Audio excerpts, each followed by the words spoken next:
C'est par rapport à avoir accepté cette mission. Il a accepté de venir sur la terre. Il a accepté de payer nos dettes. Ce n'est même pas sa dette. Ce n'est même pas sa dette. Il n'a pas de dette envers Dieu. Mais il a accepté. Parce que toi tu étais chargé. Il a accepté de venir sur la terre pour te décharger. Il a déchargé. Pour pas avoir peur. Tu es déjà déchargé. Comme tu es déjà déchargé, il a donné l'accès un peu partout. Dans la présidence, tu as peur de quoi? Amen. Hein? Tu peux entrer à la présidence, tu peux entrer au ministère, tu peux faire de grandes choses. Parce que Jésus t'a déjà déchargé. Dès qu'on te voit, on voit la présence de Jésus. Amen. Amen. Ceux qui sont en train d'écrire notre sous-thème de ce matin, savoir offrir à Dieu. Ça va offrir à Dieu. Lui-même, il a donné l'exemple, il a donné Jésus-Christ.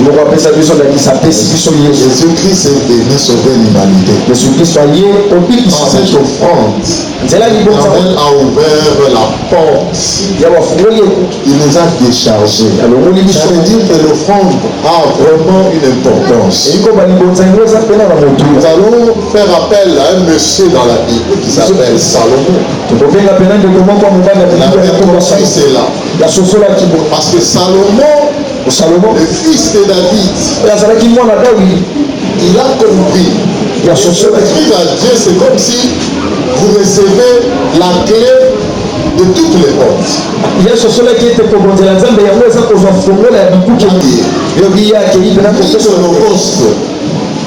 Ni l'Holocauste, ni peu à l'Éternel.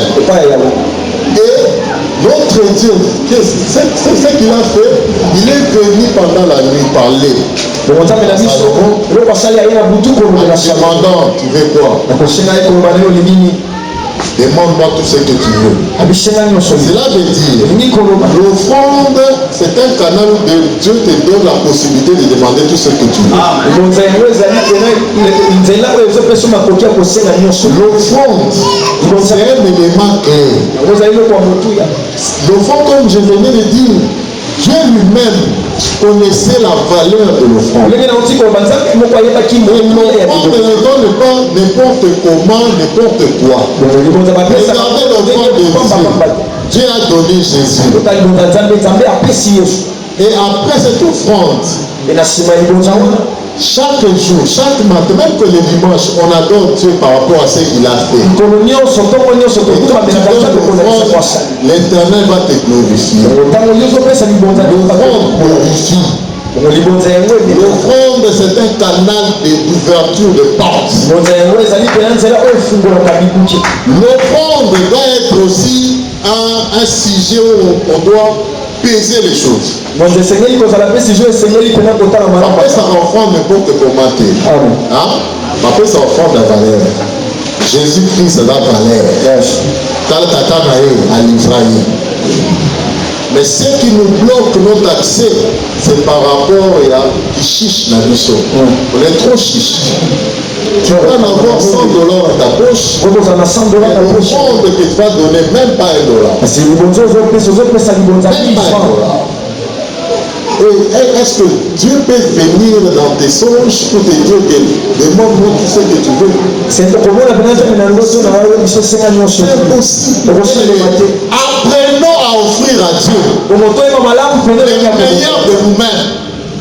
Au-delà de nos corps, apprenons aussi à offrir à Dieu nos biens. Si je posais la question à l'église, qui a déjà amené une offrande qui pèse? Est-ce que parmi nous, on a déjà amené une offrande qui pèse? Par exemple, au mon bureau, il y a papa et ça, la petite Yakara. Et il est dans la cuisine. Papa qui pèse sur le quartier. Là, ça c'est marrant. Maintenant, on attend l'accès pourquoi? Il y a des choses qu'on doit faire, bien-aimés. Après avoir fait cela, même si tu ne demandes pas, Salomon avait demandé le cœur intelligent. Le cœur intelligent. Mais Dieu lui a ajouté des richesses. Parce que Salomon avait donné 1000 dieux. Quand on a 1000 dieux, on a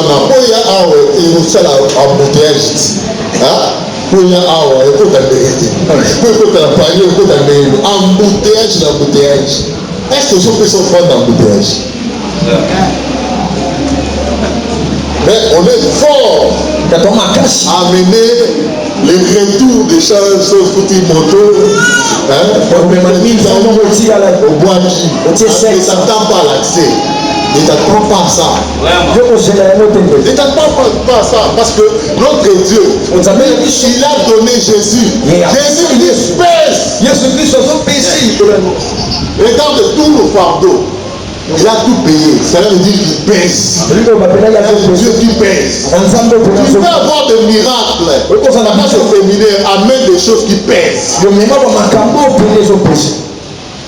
Tu veux la main de l'Éternel, que l'Éternel vienne te souffler. Demande-moi tout ce que tu veux. Si tu veux avoir cela, amène une offrande qui pèse. Et à un certain moment, je dis dans mon église, dans je dirige, un certain niveau de problème. Nos paroles ne sont pas efficaces. Il y a nos histoires qu'on amène à l'église, commence à intercéder pour nous.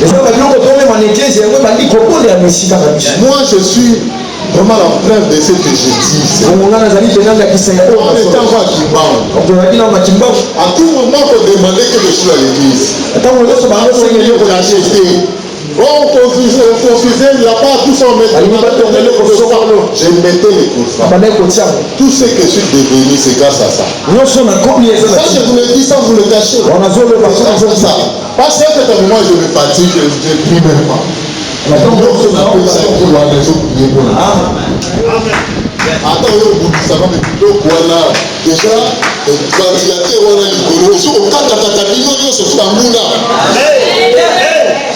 Ça, je te donne le secret de la grandeur. Je ne suis pas venu te flatter. Je prêche la parole du Seigneur. Je crois que l'Éternel m'a dit de vous le dire.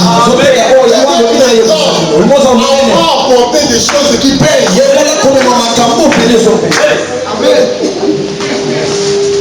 Nous avons un problème de sonorisation ici. On a une question qui nous otage, je te dis que non. On dit que nous avons côté la mission à coucher. C'est déjà moi l'accompagnement sur la poche de mon camp, $1000 mais à l'offrande, parce que offrande à 5 000 passe. Au moment où dans nos poches, nous avons des devises. Nous avons des dollars. Bien aimés. Apprenons à donner à Dieu ce qui pèse. C'est ce qui a fait que Salomon puisse bénéficier de cette grâce. Il a reçu ce qu'il a demandé à Dieu. Il a vu un message. Il a dit ça, Dieu a ajouté les mandabis. Il a ajouté les mandabis. Ce n'est même pas fini là. Dieu lui a dit quoi? Avant toi, il n'y aura personne. Avant toi, moi je sais que ça m'a appelé ça. Avant les mots aux arbres. Tout ça va quand la enfant de madame me met soit ça qu'a fait de l'âme. Pas ça qu'a fait de l'âme. Moi je me rappelle d'une sœur qui a même le sémoule. Pour tous les ministres. Pour tous les ministres. Et les là, vous allez voir. De nous dans la course à Kénélo, pour ça, les hommes, les capitales, pour ça, les hommes, les Bakaouka, la finale. Non, quand même. Quand même.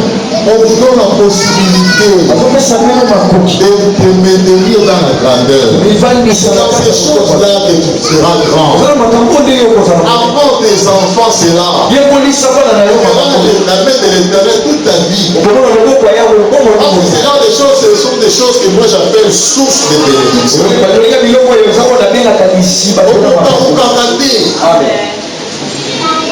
Qui a avec moi.